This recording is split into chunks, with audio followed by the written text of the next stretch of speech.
Hello, assalamu alaikum, dear learners. Welcome back to my another class. Dear learners, today our article is Pakistan reaches $7 billion aid deal with IMF. তো প্রথমে বুঝতে হবে IMF হচ্ছে international monetary fund. তো IMF এর কাজ হচ্ছে পৃথিবীর যাদের অর্থনৈতিক অবস্থা ভালো না তাদেরকে লোন দেওয়া, ঋণ সুযোগ দেওয়া। তো এখানে পাকিস্তান হচ্ছে সাবজেক্ট। পাকিস্তান আসলে $7 বিলিয়ন একটা ঋণ চুক্তি, এইড ডিল, ঋণ সহায়তা চুক্তি করছে IMF এর সাথে। তো বাংলাদেশও আমরা জানি যে IMF এর সাথে ঋণ নিচ্ছে। তো পৃথিবীতে যাদের অর্থনীতির, বাংলাদেশ, পাকিস্তান, তাদের আমাদের অর্থনীতি ভালো না। ইভেন গত বছর 2022 সালে ইনফ্যাক্ট তারা মোটামুটি দেউলিয়া হওয়ার পর্যায়ে চলে গিয়েছিল। আমরা আজকের আর্টিকেলে জানবো যে তারা IMF এর কাছ থেকে লোন নিচ্ছে এবং লোন নেওয়ার বাংলাদেশেরও কিছু শর্ত দিয়েছে IMF, এবং তাদেরকে কীরকম শর্ত দিচ্ছে, বিরোধী দল, জনগণ এগুলো কীভাবে নিচ্ছে, এবং এই লোনগুলো নেওয়ার সময় IMF কিছু শর্ত দেয়। তার মধ্যে একটা শর্ত হচ্ছে কিছু অস্টেরিটি ইকোনমিক্যাল পলিসিস গ্রহণ করা, কঠোর ইকোনমিক পলিসি গ্রহণ করা, যেগুলো গ্রহণ করলে জনগণ বিভিন্নভাবে, সাধারণ মানুষ একটু ক্ষতিগ্রস্ত হয়। সেই বিষয়গুলো আমরা আজকে আর্টিকেলে জানবো। তো ইন্টারন্যাশনাল মনিটারি ফান্ড, যেটাকে আমরা সংক্ষেপে দেখলাম যে IMF, আন্তর্জাতিক অর্থ সংস্থা, বলল এখানে এইটুকু হচ্ছে ক্লোজ। ইট মানে এই আন্তর্জাতিক মনিটারি ফান্ড হচ্ছে it reached a new $7 billion loan deal. Reach মানে এখানে পৌঁছা, অর্থাৎ একটা চুক্তির করেছে, চুক্তির একটা ডিল মানে এখানে চুক্তি, লোন ডিল, ঋণের চুক্তিতে পৌঁছেছে। $7 বিলিয়ন ঋণের চুক্তিতে পৌঁছেছে উইথ পাকিস্তানের সাথে। তো এই কথাটা বলছে IMF বলছে, IMF হচ্ছে সাবজেক্ট। IMF বলছে যে আমরা পাকিস্তানের সাথে একটা $7 বিলিয়ন ঋণের চুক্তিতে পৌঁছেছি, in a bid to bolster its faltering economy. অর্থাৎ ইন এ বিড অর্থ হচ্ছে দুই পক্ষের, এখানে দুইটা পক্ষ, একটা হচ্ছে IMF আর একটা হচ্ছে পাকিস্তান, দুই পক্ষের বিভিন্ন চাওয়া পাওয়া এবং তাদের যেই দর কষাকষি, এবং সেটাকে বলছে বিড। বোলস্টার বলার অর্থ হচ্ছে শক্তিশালী করা। ইটস ফলটারিং ইকোনমি, পাকিস্তানের যে বর্তমানে আপসেট ইকোনমি আছে সেটাকে ফলটারিং ইকোনমি বলছে। তার পাকিস্তানের যে দুর্বল ইকোনমি আছে সেটাকে এখানে ফলটারিং ইকোনমি বলছে।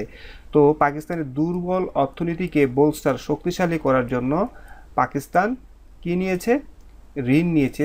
$7 মিলিয়ন একটা ঋণ নিয়েছে IMF এর কাছ থেকে। তো ফোল্টারিং শব্দের অর্থটা আমরা দেখব।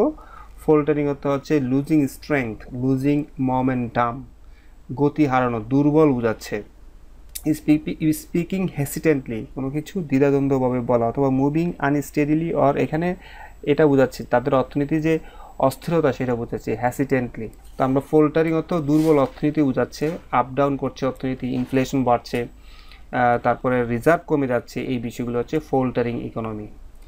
তারপর আছে ইসলামাবাদ এগ্রিড, ইসলামাবাদ রাজি হয়েছে, ইন এক্সচেঞ্জ টু, বিনিময়ে, কন্ডাক্ট ফার্দার আনপপুলার রিফর্মস। তো এখানে বলছে ইন এ বিড, আপনার IMF কিন্তু এমনি লোনটা দিয়ে দিচ্ছে না, তারা বিভিন্ন শর্ত দিয়েছে। এই শর্তগুলো ইন এক্সচেঞ্জ টু এর পরে বলছে ইসলামাবাদ রাজি হয়েছে in exchange to conduct further unpopular reforms, তারা কিছু সংস্কার আনবে তাদের অর্থনীতিতে। যেমন বাংলাদেশকেও কিন্তু IMF বাধ্য করছে সাবসিডিজ কমাইতে, তারপর তাদের স্টেবল ইকোনমিক এনভায়রনমেন্ট নিশ্চিত করতে, এবং তারা ইনফ্লেশন নিয়ন্ত্রণ করার জন্য বিভিন্ন বিষয়ে সরকারকে চাপ দিয়ে বিভিন্ন পলিসি গ্রহণ করাইছে আপনার IMF। তারপরে ঘাটতি, বাজেটে যে ঘাটতি ভর্তুকি দেওয়া, যেটা সাবসিডিজ বলছি, রিডিউসিং ডিফিসিট, ঘাটতি রোধ করা বাজেটে, মানে বাজেটে দেখা গেছে যেন ঘাটতি বেশি না থাকে। তারপর আবার বলছে তাদের যে কারেন্সি বৈদেশিক মুদ্রার রিজার্ভ সেটা যেন স্থির থাকে এবং সেটা যেন খুব বেশি আপ ডাউন না করে। এই যে বিভিন্ন আনপপুলার রিফর্মস এবং খাদ্য ভর্তুকি, অথবা আমরা জানি যে তৃতীয় বিশ্বের দেশগুলো অনেক ইলেকট্রিসিটি যেমন আমরা ভর্তুকি পাই, এই সংস্কারগুলো আসলে জনগণের উপরে হঠাৎ করে যখন দেওয়া হয় জনগণের অনেক চাপ পড়ে, কিন্তু IMF কিন্তু এগুলো বাধ্য করে। কারণ IMF জানে যদি সাবসিডিজ দেয়, যদি ইকোনমিক এনভায়রনমেন্ট ভালো না থাকে, যদি ইনফ্লেশন থাকে, সে টাকা নিতে পারবে না। এই কারণে IMF যাকে ঋণ দেয় তার কাছ থেকে এই জিনিসগুলো নিশ্চিত করে যেন সে দেউলিয়া না হয়ে যায়। ইসলামাবাদ রাজি হয়েছে IMF এর এই আনপপুলার রিফর্মের সাথে, including widening South Asian nations chronically low tax base. আমি দীর্ঘদিন ইকোনমি আর্টিকেল পড়াইতে ট্যাক্স টু জিডিপি একটা কথা আছে, এই যে ট্যাক্স টু জিডিপি। জিডিপি হচ্ছে ন্যাশনাল গ্রস মানে ডেভেলপমেন্ট। তো আমাদের দেশের মানুষের দেশের জাতীয় উৎপাদন, মোট জাতীয় উৎপাদন যদি 100 টাকা হয়, সে 100 টাকার যদি 10 টাকা, সে 100 টাকা থেকে 10 টাকা যদি মানুষ সরকারকে দেয়, তাহলে আমরা বলবো ট্যাক্স টু জিডিপি হচ্ছে 10 টাকা। তো এখানে পৃথিবীর সবচেয়ে কম ট্যাক্স টু জিডিপি হচ্ছে গরিব দেশের, আর পৃথিবীর সবচেয়ে বেশি, যেমন 100 টাকার প্রতি 70 টাকা ট্যাক্স টু জিডিপি হচ্ছে বড়লোক দেশের। তো এখানে বলছে সাউথ এশিয়ান দেশের ক্রনিক্যালি মানে ঐতিহাসিকভাবে হিস্টোরিক্যালি, অর্থাৎ বহুত পুরানো একটা অভ্যাস হচ্ছে লো ট্যাক্স বেজ, অর্থাৎ এই দেশের মানুষ ট্যাক্স কম দেয়।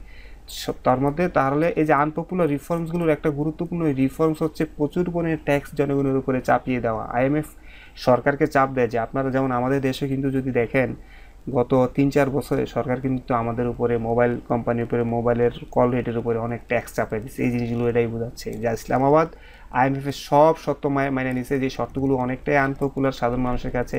এবং এই আনপপুলার রিফর্মের মধ্যে, রিফর্ম মানে সংস্কার, আমাদের অর্থনীতির সংস্কার করা, সবচেয়ে যেটা আনপপুলার সেটা হচ্ছে ওয়াইডেনিং লো ট্যাক্স বেজ। আমাদের লো ট্যাক্স বেজ মানে ট্যাক্স বাড়ায় দেওয়া। Pakistan last year came to the brink of default মানে আমরা এখানে দেউলিয়া বোঝাই। পাকিস্তান গত বছর কেম টু দ্য ব্রিঙ্ক, দ্বার কিনারায় চলে আসছিল, কেম অর্থ এসেছিল, to the brink of default মানে দেউলিয়া হওয়ার দ্বার প্রান্তে চলে এসেছিল। এটুকু হচ্ছে main clause. Subordinate clause as দিয়ে শুরু হবে, অ্যাজ, সিন্স, বিকজ। কারণ কেন দ্বার প্রান্তে চলে গেছিল? Economy shrivelled amid political chaos. তাদের দেশে পলিটিক্যাল অনেক খ্যাওস হচ্ছে গত 2-3 বছর ধরে। ইমরান খানের ক্ষমতাচ্যুতি, তারপর নতুন গভর্নমেন্ট গঠন, কোয়ালিশন গভর্নমেন্ট, ভোটে কারচুপি, এবং আপনার সব কিছু মিলে জনগণের রাজনীতিবিদদের প্রতি অনাস্থা, এই সব কিছু জিনিস কী করছে? প্রভাব ফেলছে অর্থনীতিতে। শিবল সংকুচিত করে গেছে। তো শিবল শব্দের অর্থটা আমরা দেখব রিঙ্কল সংকুচিত হয়ে যাওয়া, sunken specially as a result of loss of moisture ও ওল্ড এজ। আমরা এখানে রিঙ্কল এবং শানকেন বলতে আমরা অনেকটা ওল্ড এজে আমাদের গাল ভেঙে যায়, চেহারা ভেঙে যায়, চামড়া কুচকে যায়, এই জিনিসগুলো হচ্ছে রিঙ্কল এবং শানকেন, ভাঙা চেহারা হয়ে যায়। এখানে তাদের অর্থনীতিটা শিবল্ড হয়ে যাওয়া মানে সংকুচিত হয়ে যাওয়া, ভঙ্গুর হয়ে যাওয়া, নড়বড়ে হয়ে যাওয়া একটা এখানে। তো এখানে বার্বের পাস্ট পার্টিসিপল অ্যাডজেক্টিভ হিসেবে ব্যবহার করা হয়েছে। এই বার্বটা, এটা একটা বার্ব, এটার মূল বার্বটা হচ্ছে শ্রিবল, শ্রিবল। শিবল তো এখানে সংকুচিত হয়ে যাওয়া।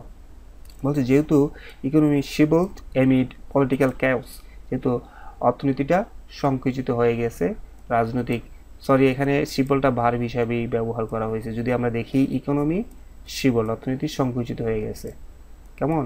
এমিড পলিটিক্যাল ক্যাওস, রাজনৈতিক বিশৃঙ্খলার মধ্যে। ক্যাওস মানে হচ্ছে বিশৃঙ্খলা, disorder, disagreement, conflict, protest. Catastrophic, তারপর আবার বলছে ক্যাটাস্ট্রফিক 2022 মনসুন ফ্লাডস, ধ্বংসাত্মক, মানে আমরা কি বলতে পারি, ডিজাস্টারাস, কেমন? ডেস্ট্রাকটিভ। ক্যাটাস্ট্রফিক, ডেস্ট্রাকটিভ, ধ্বংসাত্মক 2022 সালের বর্ষাকালের বন্যা। অ্যান্ড ডিকেডস অফ মিসম্যানেজমেন্ট, এবং পাকিস্তানের যে অর্থনৈতিক যেই বর্তমানে ভঙ্গুর দশা, ফল্টারিং অবস্থা, কেমন? এখানে ফল্টারিং বোঝা বা ডাউন টার্ন অবস্থা, ডাউন টার্ন মানে অধপতন অবস্থা, এটা কিন্তু ডিকেড, কয়েক দশকের সমস্যা অব্যবস্থাপনার কারণে, as well as the global economic down turn. এবং পাকিস্তানের অর্থনীতি ছোট হয়ে যাওয়ার আরেকটা কারণ হচ্ছে বৈশ্বিক অর্থনীতিতেই একটা মন্দা ভাব চলতেছে। তাহলে আমরা বলতে পারি যে পাকিস্তান গত বছর আসলে দেউলিয়ার দ্বারপ্রান্তে চলে গেছিল। কারণ হচ্ছে পাকিস্তানের যে অর্থনীতি সেটা শিবল, সেটা সংকুচিত হয়ে গেছিল, ভঙ্গুর হয়ে গেছিল। রাজনৈতিক কী কারণে, কিসের মধ্য দিয়ে? পলিটিক্যাল অস্থিরতার কারণে, বন্যার কারণে, এবং মিসম্যানেজমেন্টের কারণে, এবং বৈশ্বিক অর্থনৈতিক খারাপ অবস্থার কারণে পাকিস্তানের অর্থনীতি খারাপ হয়েছিল। দ্য নেশন ওয়াজ সেভড এখানে বার, দ্য নেশন বলতে এখানে পাকিস্তানকে বোঝাচ্ছে। বারবার দেখবেন এক নাউন ভালো রাইটার ব্যবহার করে না। পাকিস্তান ওয়াজ সেভ, পাকিস্তান রক্ষা হয়েছিল, পাকিস্তান বেঁচে গিয়েছিল by the last minute loans from friendly countries. গত 22 সালে যখন তারা ডিফল্ট হয়ে যাবে, এই যে 22 সালে যখন তারা ডিফল্ট হয়ে যাবে, তখন তাদের প্রতিবেশী চীন অথবা তাদের যে বন্ধু রাষ্ট্র আছে, আমেরিকা বলতে পারেন, তাদের ফ্রেন্ডলি পাকিস্তানকে রক্ষা পেয়েছিল শেষ মুহূর্তে, লাস্ট মিনিট বলতে শেষ মুহূর্তের লোনের কারণে বন্ধুত্ব দেশের কাছ থেকে, as well as support from the IMF. এবং গত বছর আইএমএফও তাদেরকে মানে ডিফল্টের থেকে বাঁচাইছে। বাট কিন্তু কোঅর্ডিনেট ক্লজ শুরু হয়েছে, এইটুকু হচ্ছে main clause, principal clause, independent clause এটুক। বাট ইটস ফিন্যান্সেস, এটার অর্থনীতি remain in dire straits, in dire situation, in dire condition অথবা ইন ডায়ার স্ট্রেটস একই কথা, খারাপ অবস্থা, খারাপ পরিস্থিতিতে আছে। কিন্তু এত মানুষ সাহায্য করার পরেও, তার ফ্রেন্ডলি কান্ট্রিজরা সাহায্য করার পরেও এবং আইএমএফের কাছ থেকে সাহায্য পাওয়ার পরেও পাকিস্তানের যে অর্থনীতি আছে সেটা এখনও রিমেইন আছে, কিসের মধ্যে আছে? খারাপ অবস্থা, রিমেইন ডায়ার সিচুয়েশন অথবা ডায়ার স্ট্রেটসে আছে। ইন ডায়ার স্ট্রেটস হচ্ছে এখানে মূল কথা। ইন ডায়ার স্ট্রেটস হচ্ছে ইন ব্যাড কন্ডিশন, আমরা দেখব। ইন ডায়ার স্ট্রেটস হচ্ছে in a very bad situation that is difficult to fix, খারাপ অবস্থা, মানে কি করতে হবে এরকম কোনো সহজ পথ নেই, এরকম একটা অবস্থা। উইথ হাই ইনফ্লেশন, খারাপ অবস্থা কেন? উচ্চ মূল্যস্ফীতি, আমরা জানি পাকিস্তানের অলমোস্ট 300 ছুঁই প্রতি ডলার, $1 300 টাকার মতো, প্রায় 350 টাকার মতো। এবং তাদের দেশে ইনফ্লেশন অনেক বাড়ছে, অনেক। যেমন পাকিস্তানি ড্রেসগুলো কিন্তু এখন বাংলাদেশে অনেক এক্সপেন্সিভ, কারণ হচ্ছে গত 2022 সালের ঈদের ড্রেস যেটা 800 টাকা, 2023 সালে আইসে সেটা 1600 টাকা হয়ে গেছে, 2024-এ আইসে সেটা 3500 টাকা হয়ে গেছে। তো তাদের হাই ইনফ্লেশন এটাই বোঝাচ্ছে। অ্যান্ড স্ট্যাগারিং পাবলিক ডেটস, এখানে বিটা উচ্চারণ করা যাবে না, ডেটস মানে ঋণ। স্ট্যাগারিং অর্থ ব্যাপক ঋণ নিছে সরকারের কাছ থেকে, মানুষের কাছ থেকে, দেশ একটা ঋণের জর্জরিত। স্ট্যাগারিং শব্দের অর্থটা দেখবো। স্ট্যাগারিং অর্থ হচ্ছে আনইউজুয়ালি লার্জ, ডিপলি শকড, এই যে ক্ষেত্রে স্ট্যাগারিং বলা হয় অ্যাস্টনিশিং। এখানে হিউজ পরিমাণে বোঝাচ্ছে। পাবলিক ডেটস অর্থাৎ জনগণ বা বিজনেসম্যানরা ব্যাংকের কাছ থেকে ঋণ নিয়ে রাখছে, যে কারণে আসলে ইনফ্লেশন হয়। তাহলে ফুল অর্থ হচ্ছে পাকিস্তানকে আসলে শেষ মুহূর্তে তার বন্ধু রাষ্ট্ররা বাঁচাইছে এবং সাপোর্ট পাইছে পাকিস্তান আইএমএফের কাছ থেকে, ডিফল্ট মানে দেউলিয়া থেকে বাঁচানোর জন্য। এবং তার অর্থনীতি এখনও খারাপ অবস্থায় আছে, কারণ হচ্ছে অনেক মূল্যস্ফীতি এবং সরকার প্রচুর পরিমাণে ঋণ নিয়েছে। দ্য নিউ 3-year ডিল, অর্থাৎ আইএমএফের সাথে নতুন যে 3 বছরের deal, which still needs approval, এখনও এটা ফাইনাল হয় নাই। এই ডিল সম্পর্কে একটা হুইচ ক্লজ দিছে, সাবঅর্ডিনেট ক্লজ দিছে, ডিলটাকে ব্যাখ্যা করবে। যে 3 বছরের ডিল, এই আইএমএফ $7 বিলিয়ন 3 বছরে দিবে, এখানে বলছে 3 years deal, which still needs approval, এখনও এটা মানে অ্যাপ্রুভাল মানে কি পাস হয় নাই, এখনও পাস দরকার। এই সেন্টেন্সে নিডসটা হচ্ছে ভার্ব, অবজেক্ট হচ্ছে অ্যাপ্রুভাল। কি নিডস? পাস হতে হবে আইএমএফ এক্সিকিউটিভ বোর্ডের দ্বারা, এখনও পাস বাকি আছে বলছে। তাহলে এইটুকু হচ্ছে সাবঅর্ডিনেট ক্লজ। এই সাবঅর্ডিনেট ক্লজটা মেইন ক্লজের সাবজেক্ট এবং শুড এনেবল ভার্বের মাঝখানে ঢুকে গেছে। বলছে এই 3 বছরের ডিল যেটা এখনও ফাইনাল হয় নাই, শুড এনেবল, এই ডিলের কারণে পাকিস্তান পারবে to cement micro economic stability, তাদের মাইক্রো ইকোনমিক, এখানে মাইক্রো না ম্যাক্রো ইকোনমিক স্টেবিলিটি নিয়ে আসতে। তো ম্যাক্রো ইকোনমিক স্টেবিলিটি জিনিসগুলো কিন্তু অনেক কিছু, সেটা হচ্ছে একটা দেশের সাবসিডিজ কম থাকবে, একটা দেশের ইনফ্লেশন কম থাকবে, একটা দেশের সম্পদের জিডিপির একটা ভালো সুষম বন্টন হবে। এই জিনিসগুলো হচ্ছে আপনার ম্যাক্রো ইকোনমিক আপনার ফ্যাক্টর অথবা স্ট্যাবিলিটি। অথবা একটা দেশের ডিফিসিয়েন্সি মানে ডিফিসিটস কম থাকবে বাজেটে, কেমন, এবং বাজেটের যে অধিকাংশ অংশ হিউম্যান ডেভেলপমেন্ট, হিউম্যান রিসোর্স ম্যানেজমেন্টে, মানব উন্নয়নে ব্যয় করা হবে। হ্যাঁ, এখন আমাদের দেশে যেমন ধরেন, আমাদের দেশের বাজেটে যদি দিকে তাকান, দেখবেন যে আমাদের দেশের বাজেটের একটা ব্যাপক অংশ মানে ঋণের টাকায় চলে যায়, এটাকে বলে ডেট সার্ভিস। ডেট সার্ভিস মানে ঋণ যেটা নিয়েছে সেটা দিতে চলে যায় এবং ঘাটতি বাজেট পূরণ করতে চলে যায়, ট্যাক্স কম আসে, এগুলোকে বলে আপনার ম্যাক্রো ইকোনমিক্সের বিপরীত জিনিস। তো বলছে পাকিস্তান এই 3 বছরের ডিলের টাকা দিয়ে কি করবে, পাকিস্তান সক্ষম হবে তাদের যে অর্থনৈতিক যে ভঙ্গুর দশা, ম্যাক্রো ইকোনমিকটাকে সিমেন্ট মানে শক্তিশালী করা।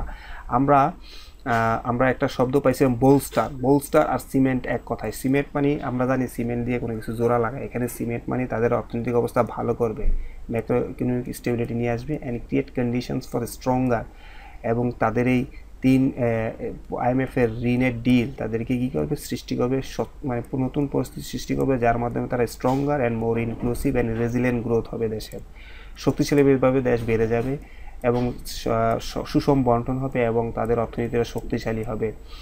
It's said in a statement Friday. IMF Friday তার স্টেটমেন্টে এই কথা বলছে। Dealing with a down turn, তো ডাউন টার্ন শব্দটা আমরা দেখব, ডাউন টার্ন হচ্ছে decline in economic, business and other activity, কোনো কিছুতে পতন আসা। যেমন আমার এখন ক্লাসে সাবস্ক্রাইবার দিন দিন বাড়তেছে, কেমন ক্লাস না দিলে কমে যায়, তো এটা হচ্ছে ডাউন টার্ন। অথবা আমরা যদি বলি বাংলাদেশের বর্তমানে বিনিয়োগ, হিউম্যান ম্যানেজমেন্ট ডেভেলপমেন্টে বিনিয়োগ কম, তাহলে investment in human development is in the down turn, মানে এরকম ডাউন টার্ন তো ডেকলাইন, কমে যাওয়া। তো বলছে dealing with the down turn, অর্থাৎ তাদের খারাপ অবস্থা কীভাবে আসলে মেনটেন করা হবে, খারাপ অর্থনৈতিক পরিস্থিতি। ইসলামাবাদ র্যাঙ্গল শব্দের অর্থটা আমরা দেখব। র্যাঙ্গল শব্দের অর্থ হচ্ছে have a long complicated dispute. Wrangle অর্থ হচ্ছে ডিসপিউট করা, হ্যাঁ, আর্গুমেন্ট করা, কেমন কোয়ারেল করা, ঝগড়া করা, আর্গু করা, তর্ক বিতর্ক করা। তো আমরা দেখলাম have a long complicated dispute, দীর্ঘদিন ধরে কোনো ঝগড়া জাটি, মানে আপনার, তো বলছে Islamabad wrangle for months with IMF. এখানে তো ঝগড়াঝাটি করা না, দুই পক্ষের দর কষাকষি করা।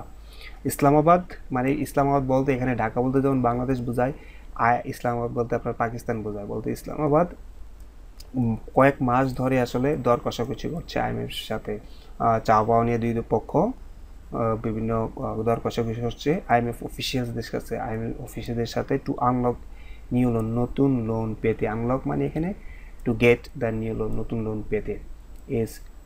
এবং বলছে এই লোনটা সম্পর্কে বলছে যে লোনটা হচ্ছে ইটস 24th পে আউট, এবং এই লোনটা 24তম loan from the lender. Lender বলতে আইএমএফ বোঝাচ্ছে।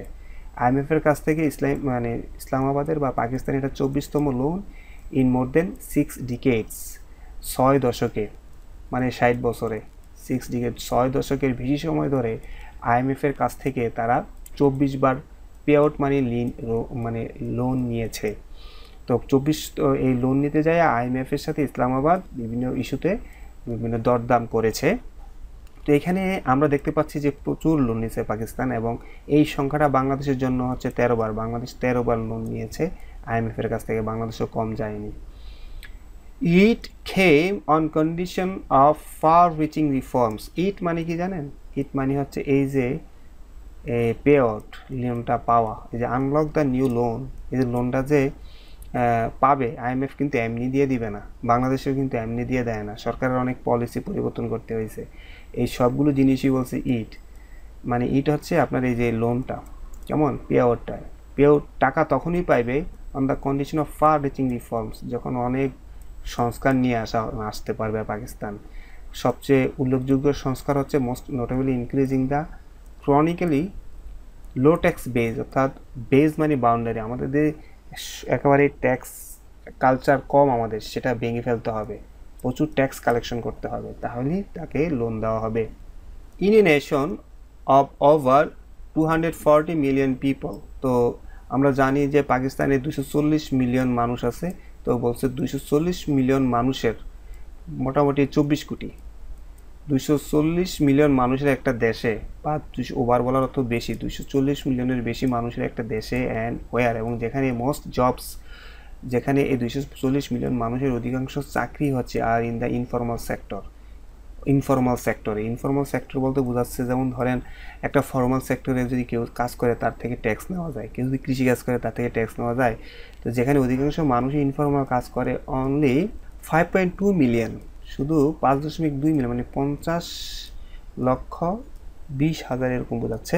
তার মানে মোটামুটি 5.2 মিলিয়ন মানুষ file income tax Returns in 2022 সালে শুধু 5.2 মিলিয়ন মানুষ ইনকাম ট্যাক্সের ফাইল জমা দিয়েছে। ফাইল মানে এখানে ফাইল জমা দেওয়া।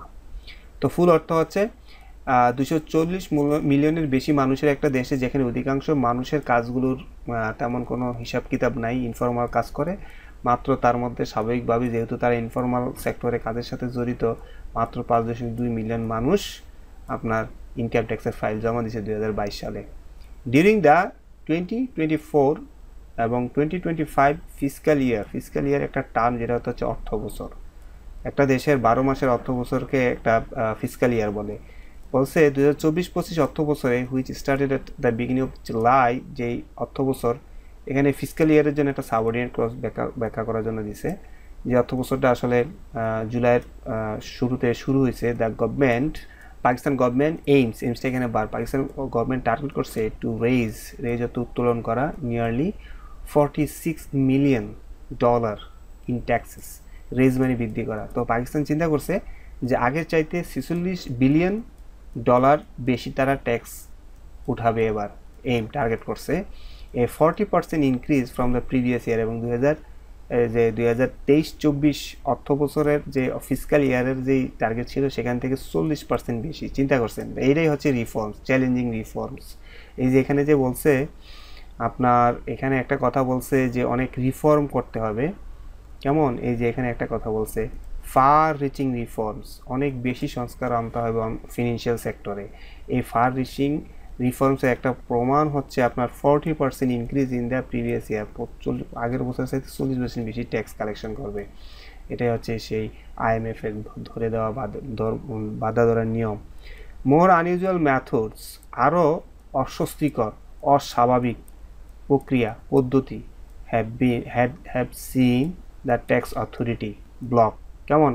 অর্থাৎ মানে খুবই ট্রেডিশনাল নয়, আনইউজুয়াল, নট ট্রেডিশনাল। কেমন? মানে অস্বাভাবিকভাবে দেখা গেছে যে দ্য ট্যাক্স অথরিটি কী করছে? ব্লক করে দিছে 2,10,000 সিম কার্ড ব্লক করে দিছে মোবাইল ব্যবহারকারীর, যারা হ্যাভন্ট ফাইল ট্যাক্স রিটার্ন, যারা ট্যাক্স রিটার্ন ফাইল করে নাই, in a bid to widen the revenue bracket. অর্থাৎ সরকারের যে রেভিনিউ টার্গেট আছে, সেই রেভিনিউ টার্গেট প্রশস্ত করার জন্য যে নির্দেশ দিছে, সেই নির্দেশ মান্য করে নাই যারা, যে মোবাইল ইউজার্সরা মান্য করে নাই, যারা ফাইল জমা দেয় নাই, তাদের সিম কার্ড বন্ধ করে দিছে। এবং এটাকে বলছে একটা আনইউজুয়াল সিস্টেম, আনইউজুয়াল একটা মেথড। মানে আমাদের দেশে ধরেন, আমাদের দেশেও ট্যাক্স মানুষ খুব কম দেয়, তো যারা কম দিচ্ছে, যারা ফাইল করছে না, তাদেরকে মোবাইল ব্যবহার করতে দিচ্ছে না। ইসলামাবাদ অলসো ইসলামাবাদ আরও কি লক্ষ্য করছে? To reduce it's fiscal deficit, অর্থাৎ তাদের বাজেটে, ফিসকাল মানে বাজেট বোঝাচ্ছে এখানে, ডেফিসিট তার বাজেটের ঘাটতি কমিয়ে আনবে বাই 1.5% টু মানে 1.5% নিয়ে আসবে তাদের ঘাটতি। কত থেকে? 5.9% থেকে ইন দ্য কামিং ইয়ার, সামনের বছরগুলোতে।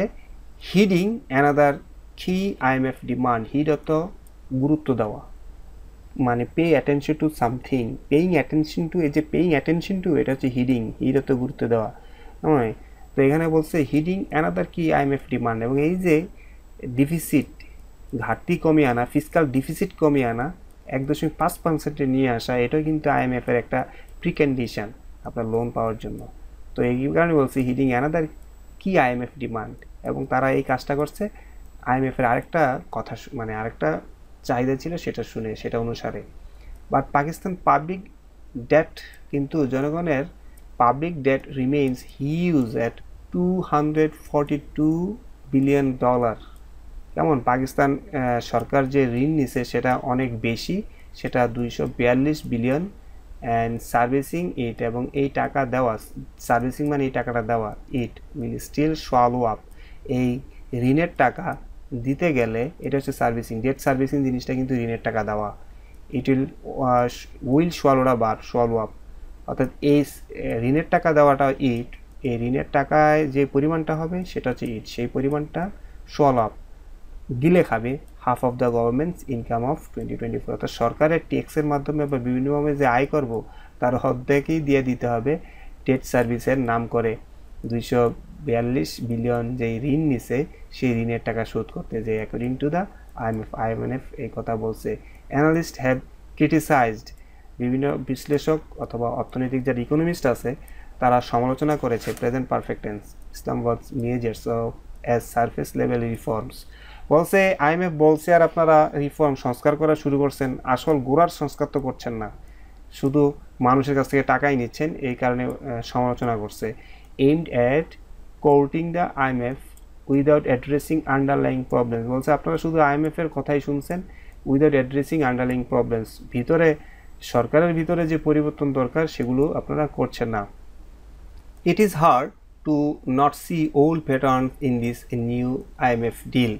বলছে আইএমএফ এর সাথে নতুন যে ডিল করছেন, যে বিট করছেন, সেই বিটে আমরা আসলে এটা দেখতে খুব খারাপ লাগছে যে আগে যেভাবে কাজ করা হয়তো আইএমএফ এর সাথে সেভাবে কাজ করা হচ্ছে না। আলী হাসনাইন এই কথা বলছে।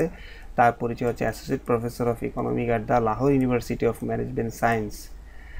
The IMF has issued present perfect tense. IMF issue করছে এ লোন সিমিলার ইন সাইজ, একই পরিমাণের একটা লোন আইএমএফ দিয়েছে, অ্যান্ড কন্ডিশনস একই শর্ত দিয়েছে, as one agreed two 5 years ago, 5 বছর আগেও একই লোন আইএমএফ দিয়েছে, অ্যান্ড 5 years বিফোর দ্যাট, অর্থাৎ প্রত্যেক 5 বছরে আইএমএফ এভাবে লোন দেয়। তারপর পাবলিক ব্যাকল্যাশ, এই যে ঋণের টাকা নিয়েছে জনগণ কিন্তু সমালোচনা করছে। ব্যাকল্যাশ মানে হচ্ছে ক্রিটিসিজম, সিনিসিজম, নেগেটিভ কমেন্টস। কেমন?